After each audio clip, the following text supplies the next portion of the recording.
Hey guys, CoffinSkate here with a video on all the games I've finished within the past year in 2023. Now I didn't play through a whole lot of games. There are a couple games where I played through like different versions of it.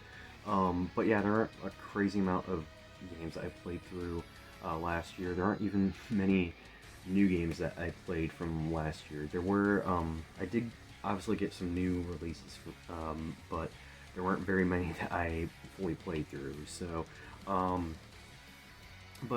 that being said, yeah, this will just be me talking about some of the games I played through and my thoughts on them. So, I'm first going to start off with some new releases, with the games that did come out last year, mainly because I'm going to be doing a video talking about some of my favorite games from last year. So, because of that, I'm just going to start off right with those. I'm not going to talk much about them. I'm just kind of give a brief thoughts on the game, and I'm going to save my full thoughts on each game for my favorite games of the year video. So, yeah, starting off, the Dead Space remake. I really enjoyed this. This was a amazing remake of a game that I'd like to go back to the original and play through that. So, that'll be one of the games I played through this year, but absolutely love this game. Have not played it yet, please check it out. It is fantastic. Armored Core 6, Fires of Rubicon, one of the best action games I've ever played. This game was so much fun. And then Resident Evil 4 Remake, an amazing remake of the original. I was a huge fan of the original, and this game was just even better. So, and then Final Fantasy 16, which I really enjoyed this. I do see some of the complaints that people have for this game, but I really enjoyed this. I enjoyed this far more than I didn't. There were some things I didn't really like that did annoy me, but otherwise I still really enjoyed this. It's a fantastic action RPG. I did also platinum this recently, so yeah, same with Resident Evil 4 Remake. I did platinum that, so, alright, so, I'm just gonna get all the digital games out of the way. Just figured I would do that. So starting off, Phoenix Wright Ace Attorney. I played through the first Ace Attorney game on the trilogy for the PlayStation 4, and I loved it. It's, if you're not familiar with the Phoenix Wright Ace Attorney series, they are really, really wacky, yet pretty serious, like, court case visual novels that are very good. And again, I've really only played through the first one. I do have the trilogy on the PS4, so I do intend on playing through all of them, especially before I play the Apollo Justice Ace Attorney trilogy, which is supposed to be coming out within, I think, the next few weeks. I could be wrong on that, but I loved the first game. The story was very interesting. I loved the characters.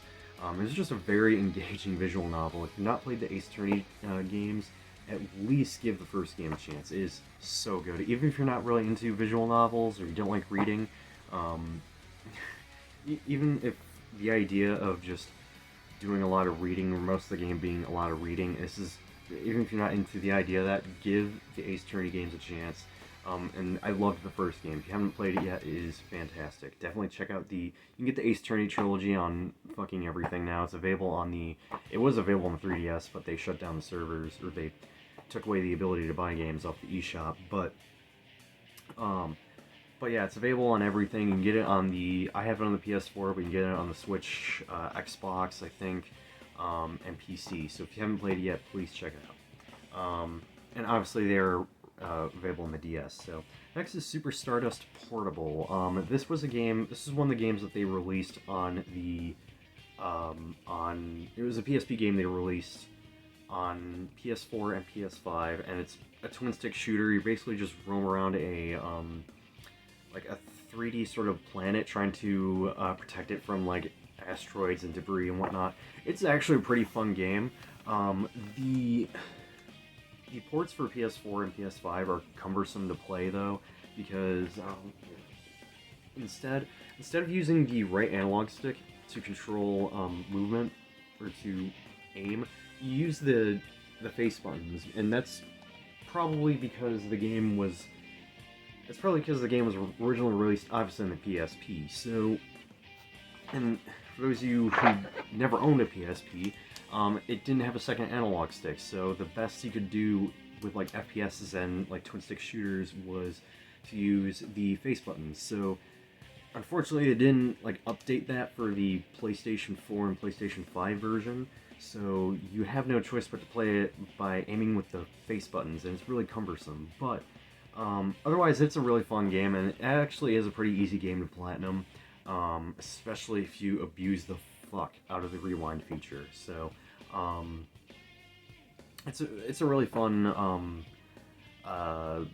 twin stick shooter that is available on PS4 and PS5, and it stacks so you can platinum it on both platforms. So, but it's a really fun game. I'd actually highly recommend it. Next, oh yeah, that's actually a game I have physically here. I'll just get to that later.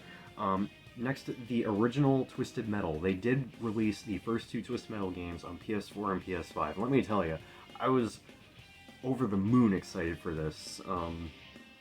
Twisted Metal, aside from Bloodborne, is my favorite PlayStation IP of all time. I love Twisted Metal. And the fact they brought back they re-released the first two Twisted Metals is amazing. And I hope they eventually re-release Twisted Metal Head On, which was the PSP game. Whether it's that one or the one that was released on the PS2 version, which added extra levels and whatnot. Yeah, that'd be cool, but if that gets released, then basically all the best Twisted Metals will be playable on PS4 and PS5. So Twisted Metal 1 and 2, Twisted Metal Black, and Head On.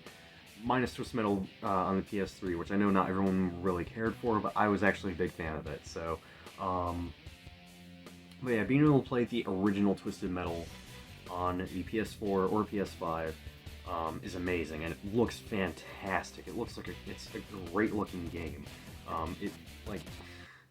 Obviously graphically it looks dated, but playing it on a PS4 or PS5, it looks so much more cleaned up. It looks really nice. It's a nice looking game. But yeah, it's a really fun game. I love the original Twisted Metal. Obviously, Twisted Metal 2 totally overshadows the original, but it is still a really fun game. If you want just more of a fun multiplayer game to play, just play the second one. However, Twisted Metal Black is also on the on PS4 and is backwards compatible with the PS5. So I just play that because that version is debatably better. I would say Twisted Metal Black is my personal favorite. And that's just the one I'd recommend the most. But yeah, I absolutely love Twisted Metal 1 and 2. I didn't finish Twisted Metal 2.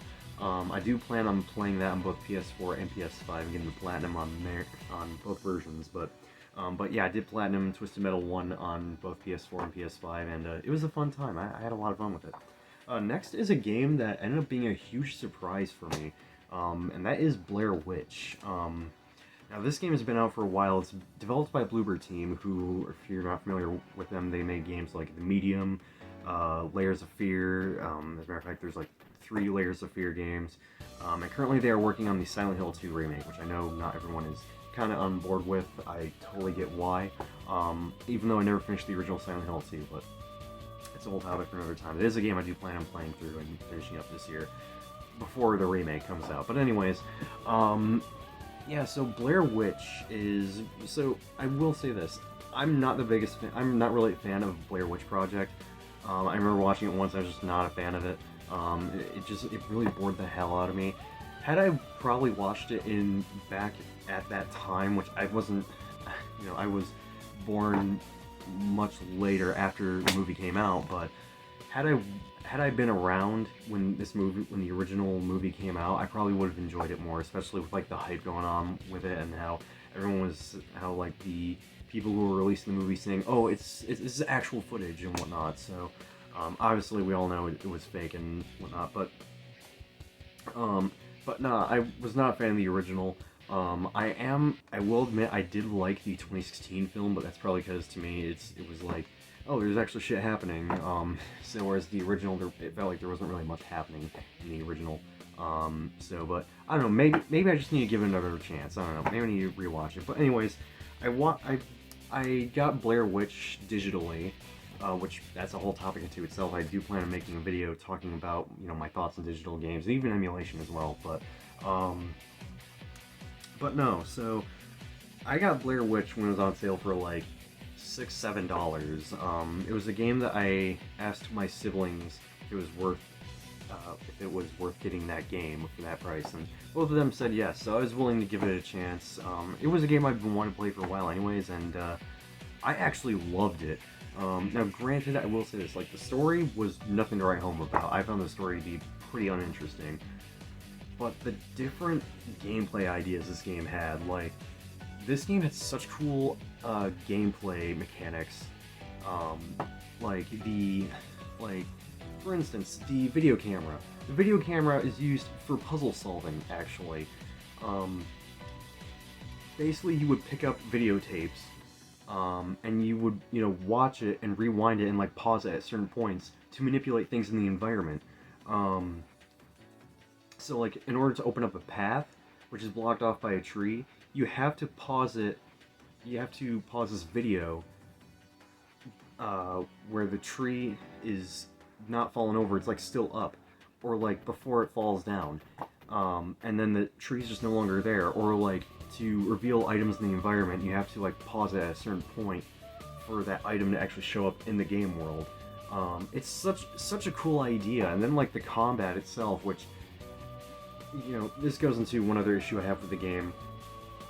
A mechanic that the game tells you to like fight off so basically the combat revolves around you shining your light towards enemies, and or towards like the enemies that are running towards you, which you would think that would be very boring, but the way they do it in this game is so much fun. Actually, I found it very engaging.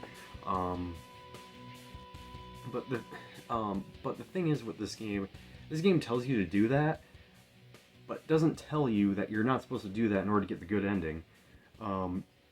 Doing that actually gets you the bad ending, and the game doesn't tell you that, which is kind of dumb as hell. And then also I loved how this game went about its horror, in that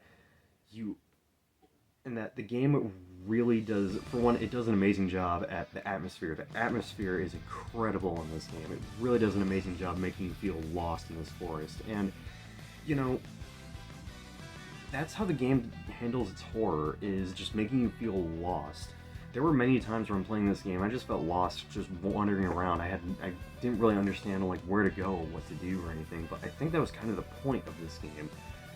Because one of the things about Blair Witch being lost in the forest, and just the forest, just whatever mysterious being is haunting this forest, is just keeping you just trapped there.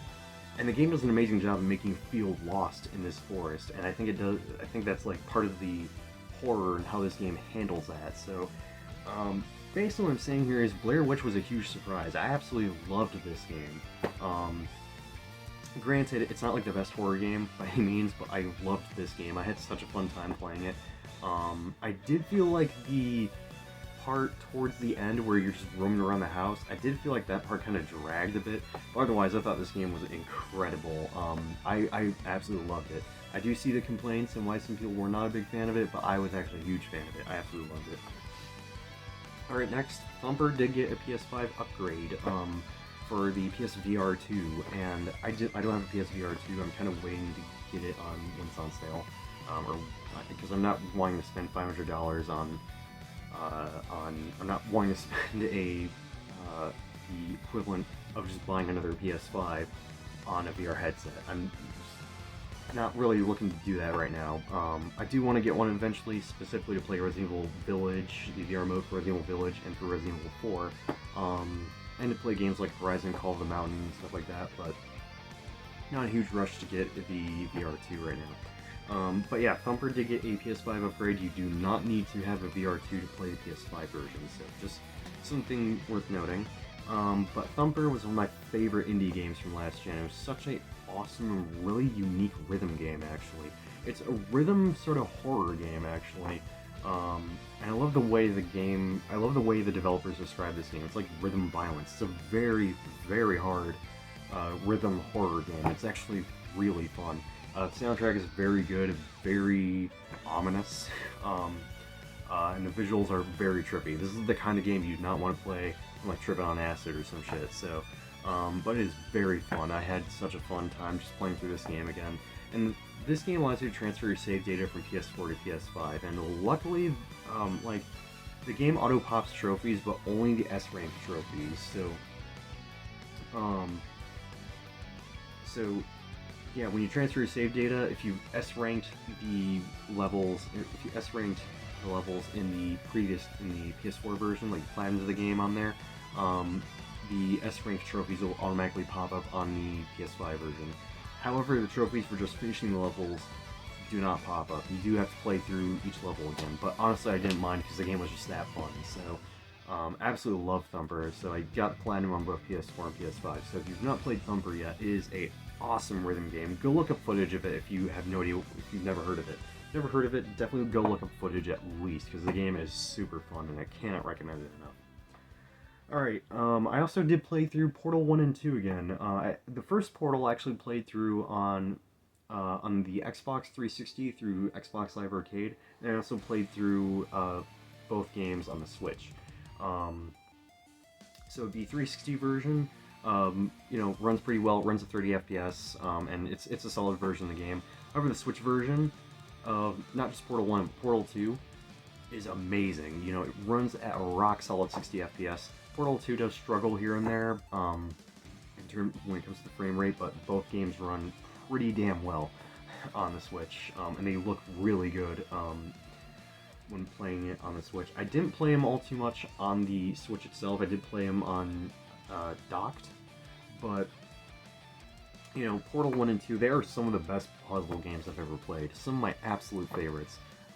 Absolutely love both Portal games, and being able to play through them again especially being able to play them on the go on the Switch, is amazing. So absolutely love the Portal games, and I didn't expect to get them on the Switch, and then I kind of just expected to just get them and just not play them for a while. I ended up just running through the first Portal in like 2 sittings, and then I ran through the second one in like 2 sittings. I absolutely love those games. If you've not played the Portal games, if you have a Switch, or if you just never played the Portal games, definitely check them out. They are absolutely amazing, and I cannot recommend them enough. They are just such excellent puzzle games. The first game is very short. You beat it in like 2 hours at least, or like an hour or 2, especially if you know what you're doing. The second one is much longer. However, the second one also has co-op, so yeah, if you never played the Portal games, definitely check them out. Okay, so lastly, when it comes to digital games, this kind of goes into one of the games I have physically that I've beaten. That is Left 4 Dead. So I got Left 4 Dead 1, and then I also ran through Left 4 Dead 2, both on the Xbox 360. So Left 4 Dead. So let me talk about the first game real quick. So the first game here, going back to this one, is honestly weird as fuck. So don't get me wrong, this is a great game. But it's off-putting coming back to this game after having played so much Left 4 Dead 2. The original Left 4 Dead. Now, if you played Left 4 Dead 2, Left 4 Dead 2 has melee weapons. There's more guns. It has stuff like the defibrillator. Has the bile jar. It has I'm trying to remember. It also has the adrenaline shot. There's also laser sights, and just Left 4 Dead 2 just has a lot more stuff. It has 3 more special infected. So this game, going back to this, which doesn't have all of that, you have an SMG, you have a shotgun, and then you have the upgraded weapons like the M16, the semi-auto shotgun, and a sniper rifle. Only pistols, no magnum, only a health pack and pills, Molotov cocktail, and pipe bomb. And then when it comes to the special infected, you only have the hunter, the boomer, and the smoker. And then you also have the tank and the witch, and that's it. This game doesn't have any of the other shit that was added in Left 4 Dead 2. So going back to this is so off-putting. But I did it for the gamer score, honestly. I ran through the campaigns for this game for the gamer score, and it was fun kind of revisiting the original Left 4 Dead. It was kind of fascinating. Left 4 Dead 2, on the other hand, going back to that, because I haven't played it in a while. Actually, I haven't played Left 4 Dead 2 in a while. Holy crap, Left 4 Dead 2 is still just as fun as I remember it being. You know, all the special infected, all the campaigns in Left 4 Dead 2 are really good. I do prefer the cast characters from the original Left 4 Dead, but Left 4 Dead 2, I do like the cast characters in Left 4 Dead 2. I also like how the campaigns in Left 4 Dead 2 kind of have like an interconnected story. You know, like Left 4 Dead 2, like the campaigns take place or kind of just continue on from each other. So it's very interesting how they did that. But yeah, Left 4 Dead 2 is just super fun. To my surprise, Left 4 Dead 2, there are still people playing the 360 version. Granted, not nearly as many people playing that version compared to the PC version, but it is fun. You know, it's really cool to see people still playing the 360 version. So I absolutely love Left 4 Dead 2. If you haven't played that game, don't go with Left 4 Dead 1. Left 4 Dead 1 is inferior in every way compared to Left 4 Dead 2. Left 4 Dead 2 has Steam Workshop support, so you can install mods, and even aside from that, they added all the campaigns from Left 4 Dead 1 into Left 4 Dead 2, including the Crash Course campaign. And then there was even a campaign that was released for both games. So, which I think is interesting. You would think they would only release it for Left 4 Dead 2, but I'm talking about the Sacrifice campaign, by the way, for those of you who are wondering. But yeah, Left 4 Dead 2 is just, it's one of my favorite co-op games. So if you've not played it, just pick it up on Steam. Last I checked, it was on sale for $2, or maybe $1, I don't know. But Left 4 Dead 1 and 2 can go on sale for dirt cheap. So if you haven't played Left 4 Dead 2 specifically, it is amazing. Left 4 Dead 2, like I said, just avoid it. It's inferior. Alright, next I did also go through Guitar Hero 2 on the Xbox 360. I ran through the Expert campaign and I got 5 stars on all the, not every song, not all the bonus songs, but all the songs you have to play for career mode. And this is honestly just one of my favorite Guitar Heroes. I absolutely loved this game. My favorite is Guitar Hero 3, but this game is just, it's really fun, you know. Great set list. It feels good to play. I really like Guitar Hero 2. This is just so nostalgic going through this game, and I love this game. So I got this game for a really good deal as well. So I absolutely love Guitar Hero 2. This is just such a fun game to go back through. So especially playing the 360 version, it was really fun. All right, next is Doom Eternal. I didn't play through the PS4 version here. I played through the PS5 version, which was awesome. You know, Doom Eternal was my favorite FPS from last gen. It was just Doom 2016 on steroids. This game just took everything I loved about Doom 2016 and turned it up to 11. They rebalanced sort of the weapons and just the ammo you get, because in Left 4 Dead, I keep wanting to say Left 4 Dead, in Doom 2016, once you got like the super shotgun and just some of the upgrades, basically you could just run through levels just by using the super shotgun. This game they rebalanced, you know, they did some balancing and whatnot by, you know, decreasing the max amount of ammo you can have for each weapon, and you know, this game they really emphasized trying to use all the weapons in the game, and it's a really fun game. If you watch people like play this game, like people who have absolutely mastered this game's mechanics, people go apeshit on this game, and it is crazy. So now the PS5 version supports new features of the, you know, some of the features of the PS5. Obviously, way better load times compared to the PS4 version. But this version, the PS5 version of this game, I have the PS4 version here just to have something to hold up, but because also the PS5 version doesn't have a physical copy. But anyways, the PS5 version supports stuff like some of the features of the DualSense controller, like the adaptive triggers and the really insane vibration functionality. But also, you know, this version, or the PS5 version, supports stuff like ray tracing. So yeah, if you've not played Doom Eternal, the PS5 version is amazing. I do need to get the Platinum trophy for that version, because I did Platinum this version. I do gotta go back and finish up the, I forget what it's called, like the One Life mode. for the mode where you have like a limited amount of lives, and it's kind of like a permadeath mode. I do gotta finish that up, and I also gotta play some multiplayer matches on battle mode, which is not that fun, honestly. But the main campaign for this is so good. Absolutely love the Eternal. One of my favorite games from last gen, honestly. Alright, one of the first games I finished last year, God of War 2018. So this game, I sat down and played through purely because I got God of War Ragnarok for Christmas in 2020, in 2022. Sorry, quick drink break. So yeah, I got God of War Ragnarok in 2022 for Christmas, and I played that game for like an hour, and I was so amazed by it.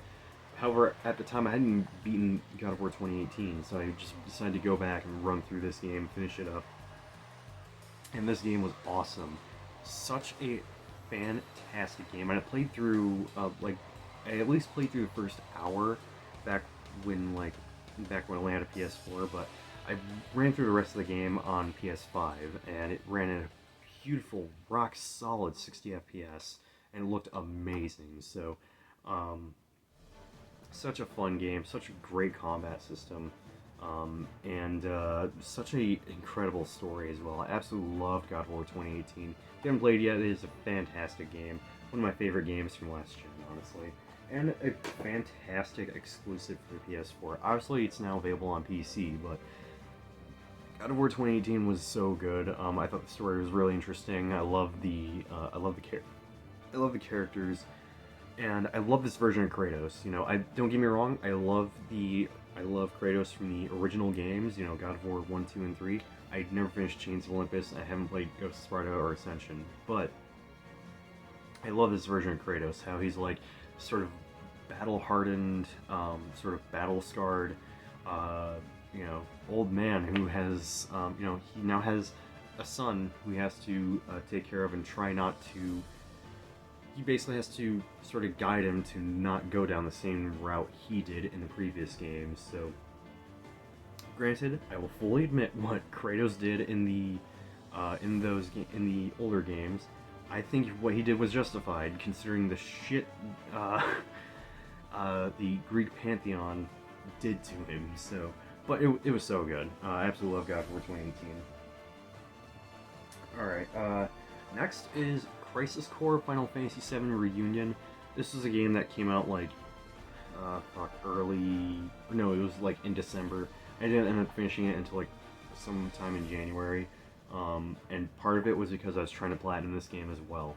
And this was such a fun time. You know, I've loved the original in the PSP, and this version was just so much, it was even better. It looked amazing graphically, and it was just such a fun game. They improved the combat. They made it much more fast-paced. They made the digital mind wave nowhere near as intrusive, and the original is very intrusive. Instead, it just kind of ticks by in the top left corner, and it's just, it's just there. It doesn't interrupt all too much, even when you level up and whatnot. So, yeah, this is such a fun time. The combat was so much better in this version of the game. Really, my only complaint with this version is the voice acting. The voice acting is very, very hit or miss, especially for Zack. For Zack, I thought the voice acting was really butchered. Okay, at times it's really good, but there are other times when it's just not that good. So even for some of the other characters, like Sephiroth, for instance, it's just the voice acting is very hit or miss in this game, and it's so crazy because Zack's acting in Final Fantasy VII Remake was top notch, and for Sephiroth as well. So, absolutely love this remake, and I did also pick up a PS4 version, and I do intend on platinuming that. So, absolutely love Crisis Core. And lastly is a game that I had played since I got my PS5, and I didn't end up finishing it until recently. And once you see the game, you'll understand why. That game is the Demon Souls remake. Finally got around to finishing this game, and this game was amazing. I absolutely love it. And hot take, I like this more than Dark Souls. So now, I do see why some people do prefer the original. You know, this game they kind of added details and changed like some of the aspects or some of the things relating to like the art design and the art direction, like for like the officer officials and like the second area of Boletaria, or like the first world of World 1. You know, just some of the stuff they added from an art design aspect and whatnot. But from a gameplay standpoint, this just takes a massive dump over the original, and even just some of the quality of life improvements just make this version much better than the original, if you ask me. Now, the reason why I like this over Dark Souls is because I found Dark Souls 1 frustrating to play in some ways. Not so much just the actual game itself, like not so much like the bosses or anything. I honestly didn't really struggle with the bosses all too much. It's more in just how the game is designed from like just like the level design and whatnot. Now, to explain, I kind of want to do a video talking about like my thoughts on like the Soulsborne series in general. Kind of just rank each game. But to sum up my issues with Dark Souls 1 is there's so many areas that are too big they're so huge, and which wouldn't be a huge problem if your running speed wasn't as slow as a goddamn snail. So that being said, oh, and then just you know, I'm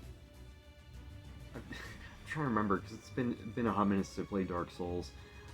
Yeah, the areas were too big. There were some areas where it's like it's really tight corridors. Demon Souls does also have that issue as well, the tight corridors, but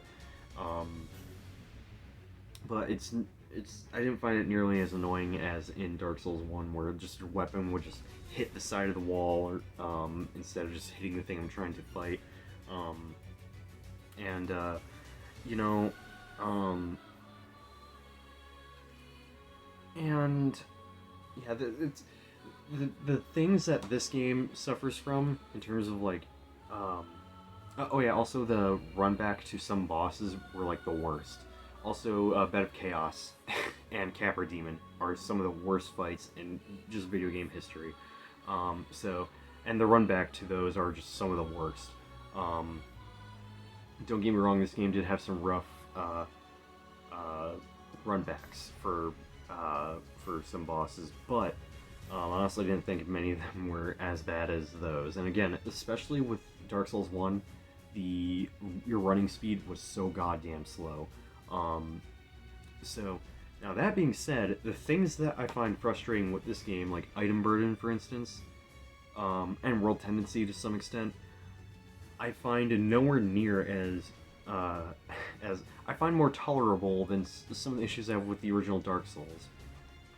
So, yeah. So yeah, and for the record, I have nothing against like because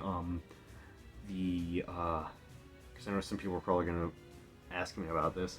I find I think the interconnected game world of the original Dark Souls is amazing. I will say that. I just figured I would mention that. So it's more of just the locations themselves. So Anor Londo, I would say, is the fucking worst when it comes to the areas being so huge.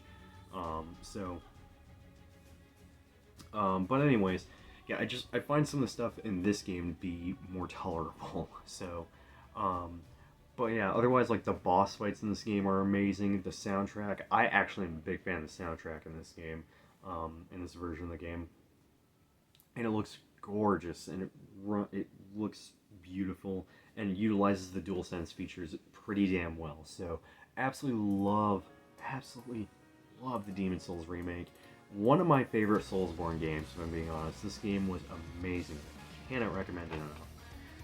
So yeah, and I do intend on platinuming that at some point. So yeah, there you have it. That's all the games I finished in 2023. So yeah, there you have it.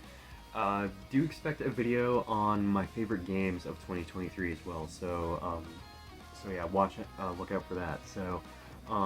But yeah, let me know in the comment section below what you guys have finished in 2023. What was the best game you finished in 2023? Let me know in the comment section below. Yeah, thank you guys so much for watching. I'll see you all next video. Rate, comment, subscribe, do whatever, and I hope you guys have a great rest of your day.